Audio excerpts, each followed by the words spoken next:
Hi everybody. I'm here today to talk to you about the Bell Witch. Now the Bell Witch is considered one of America's greatest ghost stories, so this is a cool one, and it's actually like one of the coolest ghost stories I've ever read too. So I'm pretty excited to share it with you. So in the early 1800s, John Bell moved from North Carolina to Tennessee, where he settled with his family in Red River. They lived there happily, acquiring over 300 acres of land, and John Bell even became the church elder there. So in 1817, John Bell was checking his cornfield when he saw a creature in between the rows of corn. Now he was quite alarmed because this creature, he said, had the body of a dog with the head of a rabbit. So he was so shocked when he saw it that he started shooting at it. Now he missed and the creature vanished and he went home. That night, his family began to hear banging on the outside walls of their house. This banging continued every night and in fact increased in frequency and force. So it got worse and worse as time went on. Now John Bell directed his family not to tell anybody about what was going on. He wanted to kind of deal with this himself. So when the banging would happen, he and his sons would run outside to try and find the source. But they were unable to do that. So they had no idea where the banging was coming from. Now, eventually the children began to wake up frightened. They would complain that rats were chewing on their bedpost. They also reported that their blankets were being pulled off of them while they were sleeping, and their pillows were being taken and thrown on the floor by an unseen force. Now, this activity persisted and increased, and eventually the Bells began to hear a faint voice, so a kind of whisper of a woman, and also the sound of a woman singing. They weren't able to figure out what she was saying at the time, but they definitely heard it. So over time, so they lived like this for a while, and then the activity became violent. So their youngest daughter was slapped. She had welts on her body and her face. She had her hair pulled. And when this started to happen, John Bell finally decided that he wasn't able to handle this on his own, and he confided in his neighbor, James Johnston. Now, when he told his neighbor this, James came over. He decided that he was going to spend the night with his wife. So they spent the night, and they experienced all of the same activity that the children had been experiencing. So they had the blankets pulled off them, they had the pillows thrown on the floor, and they were slapped and had their hair pulled. Now at one point he became so disturbed by the activity that he leapt out of bed and yelled, "In the name of the Lord, who are you and what do you want?"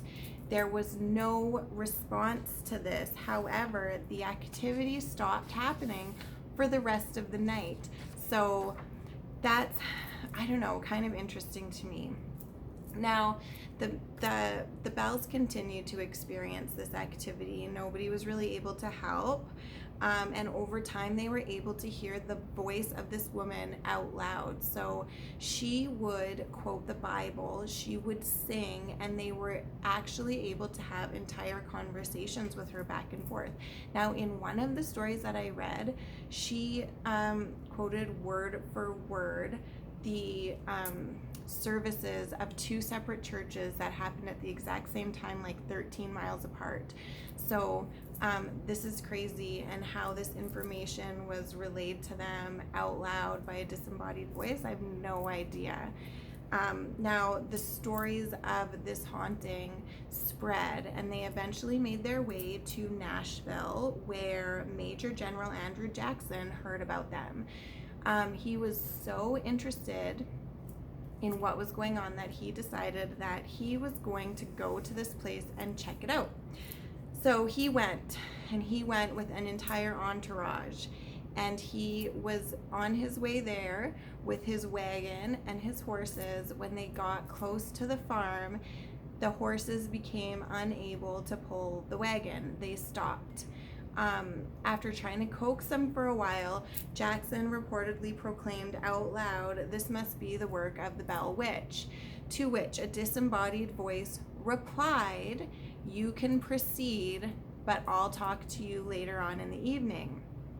So that's kind of, I don't know, kind of creepy. But apparently this whole entourage was sitting in the farmhouse waiting for the Bell Witch to do something, and nothing was happening. And one of the men said that he was a witch tamer, and that he had a gun with a silver bullet in it, and that this witch was not manifesting any activity because she was afraid of the gun. Immediately after he said this, he leapt up screaming in pain because something had kicked him. And immediately after that happened, a voice spoke up and said that she would talk to them later, and that there was another fraud within the group that she would expose later on in the night. When this happened, the entire group wanted to leave, but Jackson would not let them. He said that they were staying. So they all set up their tents, they went to bed for the night, and they were seen fleeing from the area early the next morning. So nobody really knows what happened, but something happened that caused them to leave quite abruptly. Now eventually Betsy Bell, who was the youngest Bell daughter, decided that she was going to get married. She met a young man named Joshua Gardiner, and with her parents' consent, they decided to go ahead with a wedding. Now everybody was happy with this, apparently, except for the Bell Witch, who did not want them to get married and told Betsy on numerous occasions to not marry this young man. Now Betsy was still going to go ahead with the wedding, and whenever her and Joshua would be walking around the property, the Bell Witch would harass them, to the point that Betsy eventually broke down and called off the engagement. Now nobody knows why this entity did not want them to get married. Like, what information did she have that nobody else had that caused her to desperately not want this wedding to take place? Nobody will ever really know, but I find that really, really fascinating. Now, once Betsy called off the engagement, the activity surrounding her decreased and it almost went away. The activity surrounding John Bell, unfortunately, increased with the Bell Witch shrieking at him. She even at one point promised to kill him, and over time, John Bell, his health started to decline. So he became quite ill. He was experiencing twitching in his face and an inability to swallow, and eventually he was confined to the home. Now, once this happened, the activity surrounding him got really bad. He was hit, he had welts on his face and body. When he would try and walk, an unseen force would try and remove his shoes, and the shrieking, yelling, and laughing at his expense continued. The voice referred to him as Old Jack Bell. Now, this is all really sad, but on December 20th, 1820, John Bell slipped into a coma and eventually passed away.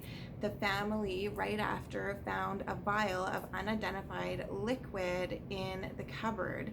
Now, when they found this, they fed it to a cat, and the cat died instantly. And immediately after the cat died, disembodied laughter was heard, and the voice said, "I gave old Jack a big dose of that last night, which fixed him." So this entity took credit for killing John Bell.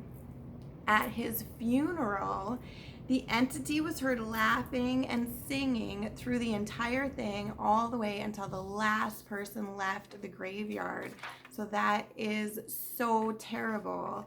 Now, the entity almost entirely vanished after John Bell passed away.